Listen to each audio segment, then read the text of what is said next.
The killer claims to have an IQ of over 150. If I'm chipping away at that timeline, it can be exculpatory for you, meaning that it excludes you as a suspect. I know, my vernacular is very good, so you don't have to explain your words to me. Little does he know, he's about to show exactly what you shouldn't do in a police interrogation. I wasn't in the car when I went to the Starbucks. Did you lie to me? I didn't get you on that one? I feel like I got you on that. On the 17th of February 2019, David Wright and his friend Christopher headed to a drug deal on a street corner at 3:40 a.m. Except this was no ordinary drug deal. It was actually a setup for a robbery on both sides. David demanded his buyers hand over their belongings, to which they responded by pepper spraying Chris and running. Seconds later, David drew a revolver from his waist and fired a single shot into Raul Quadros' chest, killing him instantly. David and Chris fled the scene and buried the revolver in a field, and went about their nights confident there was no way they could be caught. But unfortunately, they were almost immediately identified through multiple cameras around the area everything went down in. David was brought in 2 days later, but still believed the cops would never find him guilty, and that his extraordinary intellect would carry him through the case. How wrong he was. So, like I said, I mean, it's already been in the media. 4 people have been arrested. It's not like we don't know what happened to some extent, you know, but there's always more that we don't know from every single party, right? Everybody has a little piece of the puzzle. We don't necessarily get the truth from everybody. So I would like to hear from you what happened. Well, I have no clue. I'm just now hearing about this. So, I mean, the whole, I don't know what you're talking about, is kind of out the door at this point. I got several people who have already identified you. You're identified on video. So it's not a question of that you were there. It's more a question of what led up to this. Because I don't think this is what was actually supposed to happen, right? So you're just going to play that you have no idea what happened because you weren't there. I was not, no. Not only was David identified by multiple people through CCTV footage, but he also had no alibi, and Facebook messages were recovered discussing details of the alleged drug deal. David was there at the time of the murder. The detective is just trying to uncover the details of exactly what happened and why. But David is having none of it and has a plan to outplay the detectives. It's not helpful to you, really, to just be quiet and not say anything. Because what I have are people who are looking out for themselves because they don't want to catch charge. So they're going to dime you off. They're not looking out for you. So you believe somebody that's going to tell you that somebody else did something to save their own ass? Well, with all the additional evidence, yes. I've been out of jail for all of a week and a half. I've spent almost every minute of it with my girlfriend. As for, did I plan to kill anybody? Did I kill anybody? No, I didn't. So when I look at the GPS on your phone, it's not going to tell me that, it's going to tell me that you were with your girlfriend the whole time, that you never were. We're over at Jack in the Box. It should. And the only reason you might tell me that is because maybe you didn't take your phone. Or maybe somebody else had my phone. It's been known to happen. Quite often, actually. My phone has been, I left it in one person's car, and it took me a day and a half to get it back. When was that? That was earlier in the week, and then I let somebody use my phone. They were supposed to just go to 7-Eleven to go meet somebody that was selling something to an offer up. Mm-hmm. And they had apparently 7 or 8 things that they had to do between then and when they got back to the house. So what day was that? I don't remember. And who was that? That was a guy that goes by Memphis. It's a nickname. I think his first name's Joe. Black guy. David's only current alibi and defense is that maybe somebody else had his phone and was at the drug deal instead. He also backs up his story by saying he doesn't remember exactly which day everything occurred on, something that can't directly be proven or disproven. However, for this to be true, that person with his phone would also have to dress exactly the same as David, have access to his Facebook account, and according to his own description of the perp, change the color of his skin. It's not looking too likely. You know why you're here and what's going on. I mean, at this point, you're literally the last person we've talked to. And the only person that has an allegiance to you is Chris. I mean, obviously people are not going to be shy about telling us who was there and who did what. And plus, we have video. There's video at the Chevron. There's video at the Shell. You know that we have all your co-suspects under arrest. All I want from you is a reason. I understand what happened. I just need to know why. The only person I know you have under arrest is Chris. Okay. We have Cody under arrest, and we have Tannehill, what's his name, Ray? Right. He's in custody as well. We have his car, the car that was used, the car that was at Chevron in our impound. They are all under arrest. Chris is under arrest because we viewed messages on the phones that organized picking you up. Those same messages from you to Cody. We have them on their phone. We've already viewed them. We have the Facebook communications between Chris and Brianna setting up the deal that happened where you guys showed up at the Chevron and walked down. This is how this plays out. Your girlfriend's going to be dumb enough to provide you an alibi on a murder charge. And then she's going to get roped up in a murder as an accessory. If you care about that person, you have just set her up for failure. And if you want your girlfriend jammed up because you just set her up for it, then that's your choice. Yep. Can't threaten me with jamming her up. It's not a threat, man. I'm just telling you how it plays out. Like, I'm going to go talk to her, and she's going to be dumb enough to lie for you when I got video evidence that you weren't with her. Like, dude, I get it. Like, you had a quick come up, right? I get it. I don't think you were a stone cold killer. I don't. Like, if you accidentally shot the dude because you flinched or you got scared because of something he did, now is the time. If you come up with that stuff later, nobody is going to believe a word you say. How the f would somebody accidentally shoot somebody? Because if your finger's on the trigger, it's called a sympathetic reflex. It happens to police officers all the time. I think that's a term that's been come up with just to cover their asses for shooting people. Well, you can try to make it about that. I'm talking about you. I wouldn't know. Never shot anybody. There is a lot of merit for staying silent in an interrogation like this. In fact, in most cases, it's usually the best course of action, coupled with asking for a lawyer as soon as possible. But here, David is trying to outright deny any association with the case, even though he's been directly linked to it through multiple sources. All he's doing now is making it worse on himself and those around him. But his ego is telling him otherwise.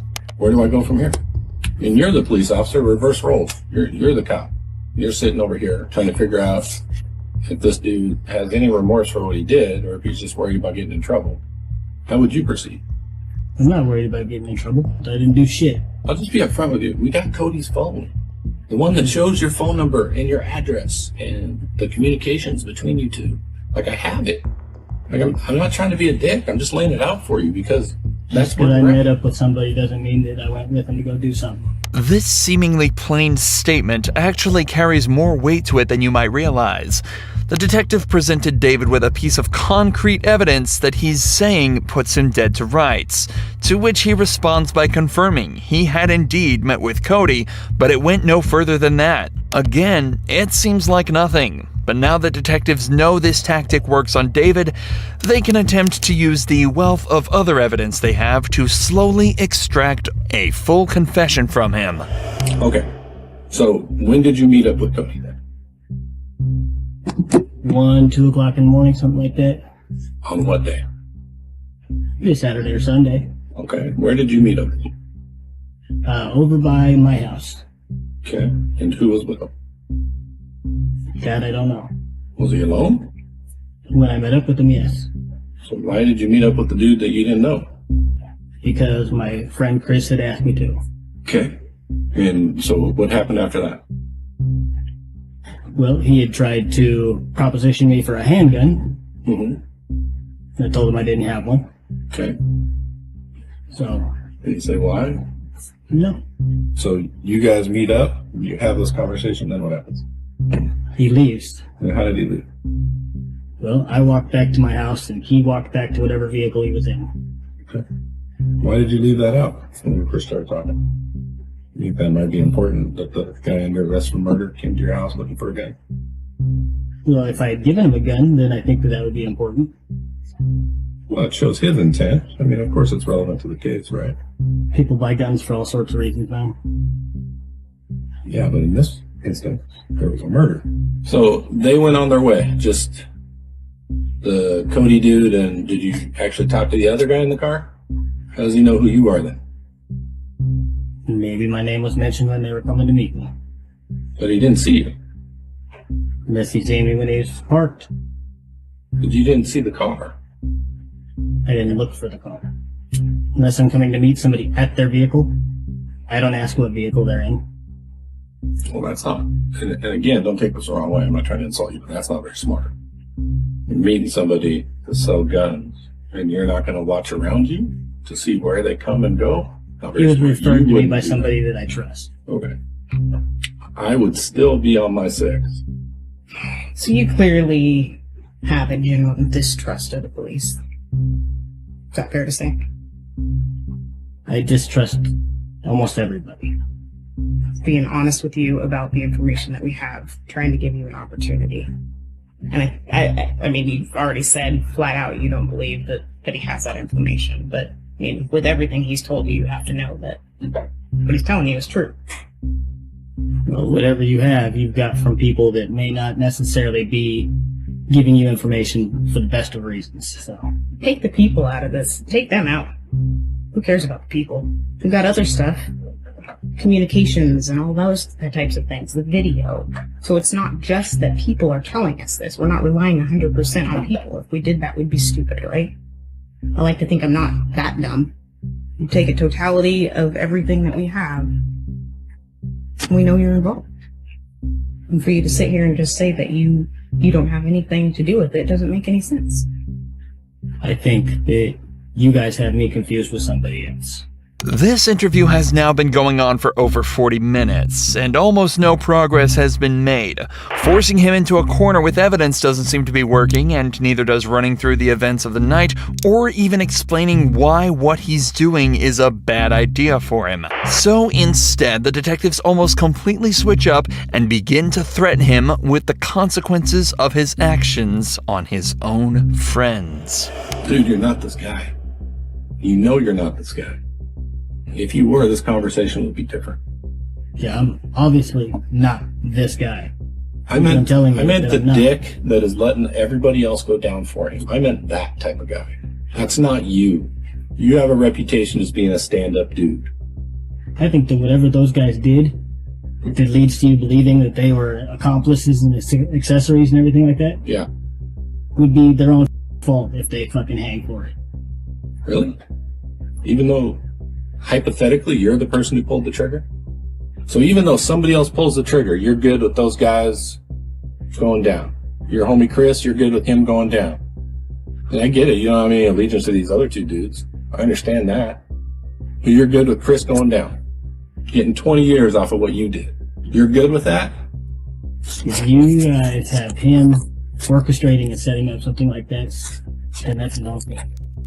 It's his own fault that you shot somebody. It's his own fault that you didn't do things the right way. That's his fault. I ain't shoot nobody. He should put himself around better people. Okay. You know he's going to read this, right? I mean, he's going to have disclosure. It's fine. I'd much rather not see my friend get in trouble, but if by you saying that you guys want me to tell you that I did something that I didn't do, Fair enough. I don't want you to tell me that you did something you didn't do. That's not what I want. I want you to admit to what you did do. Because it's not even a question that you did it. or it wasn't a question, you wouldn't be sitting here trying to get me to admit to something I didn't do. I would, because it's the right thing to do. You may not trust the police, but I don't want to jam up all these other dudes on a murder one charge for something you did. Because it's not right in my mind that other people go down for something that serious off of what somebody else did. So I do care about that. That's why I'm talking to you. Well, you're talking to the wrong guy. You don't care about those dudes? I'm not saying I don't care about him. I'm saying that you're talking to the wrong guy because I didn't do shit.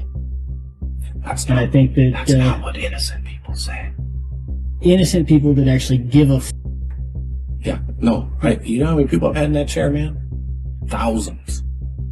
You don't give a that's you. Like, enjoy your time. I don't care. Then I don't have any hard feelings for you. I'm just going to move on to my next case. I just want you to know this isn't about you. This isn't personal. Like, you can say you don't care, But I actually think you do. I think you're being... So, with that said, so you agree that there's nothing more to say, right? If you don't want to talk to me, there isn't.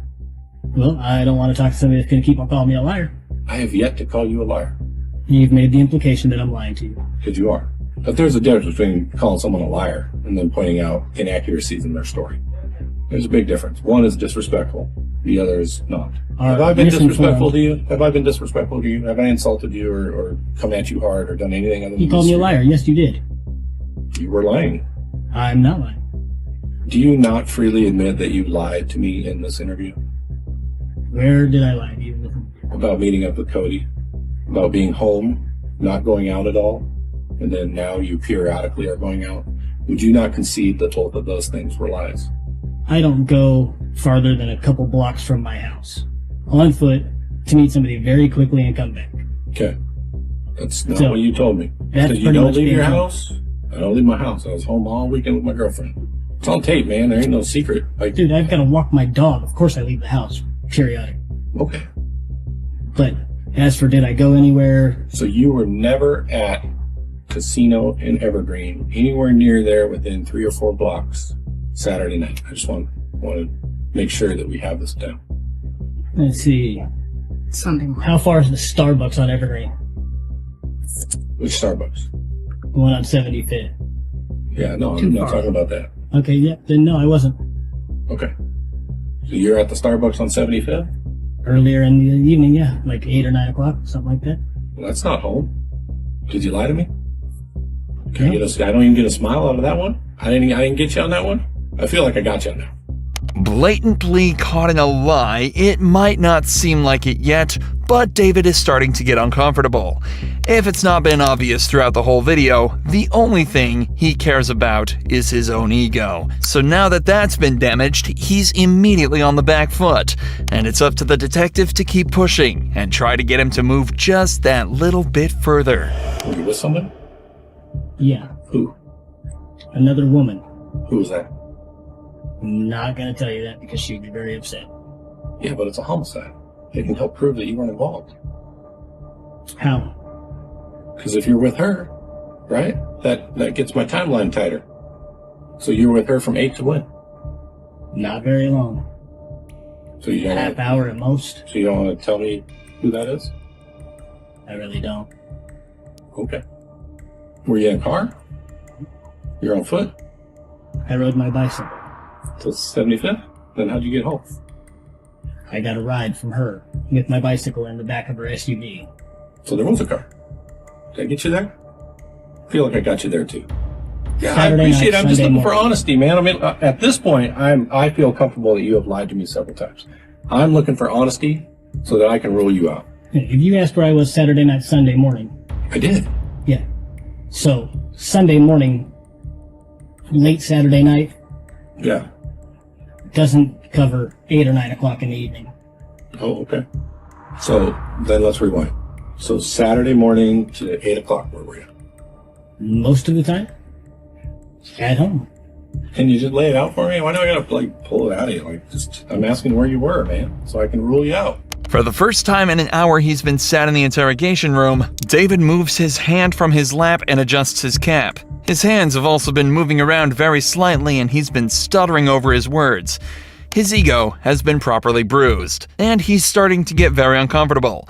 If provoked, narcissists such as David are likely to suddenly snap in an instinctive effort to prove that they are smart and in control, but often give up all the information the cops need to catch them dead to rights. So the detective keeps up his no-nonsense direct questions to try and get him to crack. The only places that I go, usually, I go to 7-Eleven, Okay. the little Asian market if, you know, we need tubes and tobacco for rolling cigarettes, but that's not very often. Okay. Walgreens, Yeah. But Saturday, did you go to those places? I don't need to know where you generally go. I need to know where you went Saturday. I probably went to 7-Eleven at some point. Any idea what time? I go when I need something or want something. I understand, but that's why I'm asking. Like, any time? Do you remember wanting or needing something on Saturday? No, I don't, because I don't feel like I need to track every one of my movements and shit like that, because I don't need to have a Loctite schedule of what I'm doing and where I'm going. As Except- long as I'm at DOC on Thursdays between 1 and 3, and I make my appointments with Ideal Options, then it doesn't seem like a big deal to me where I go. Okay, unless you're being charged with murder, and it kind of is a big deal, right?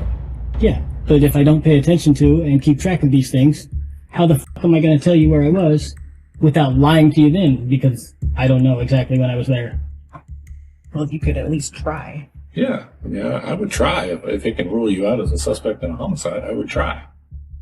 Yeah, well, where I was Saturday during the day has no bearing on where I was Saturday night, Sunday morning. It does. Absolutely it does. Because I can show you wearing different clothes. Or I can show you wearing the same clothes. Right? That's pretty important. Do you agree? I can show that you were with somebody else and not with these people. People change their clothes. People meet other people. Oh, no question. But if I'm chipping away at that timeline, right, it can be exculpatory for you, meaning that it excludes you as a suspect. I know, my vernacular is very good. Sweet. So, you don't have to explain your words to me. Look, dude, you can act like you're upset about that. You're not. So let's move past it. The fact that you're talking to me like I'm a child, You're or not. that I'm not fucking talking to you liar, like a is child. fucking upsetting. How did I talk to you like a child? Tell me when. I If think you I've have to been. explain a word that you're using to me. Most people don't know what that word means. I Well, most people are apologize. fucking idiots. Okay, you can pretend you're getting upset about it, but you're really not. No, what I'm getting upset about is you call me a liar. Because you lied. You lied. And I don't actually think I called you a liar. I did say you lied, but I don't think I actually called you a liar. So I'll call it to you now so we can just move past it. You are a liar. You have lied. Do you want to tell me what happened or not? Couldn't tell you because I don't know. Fair enough. We'll end up close the tape out for you right now. Should have done it a long time ago when I said the conversation was over. Okay. Whatever you say, partner. And so it seems the conversation truly was over, as from then on, David refused to even say another word, choosing not to exercise his perfect vernacular anymore. And predictably, he didn't last long in court. Given that he made no attempt to defend himself or cooperate with detectives, he was faced with the maximum possible sentence. David was also already a convicted felon with charges of arson, burglary, vehicle theft, and 35 other misdemeanors dating all the way back to 1999. So, in October of 2020, 33-year-old David Wright was sentenced to 40 years in prison without the possibility of parole.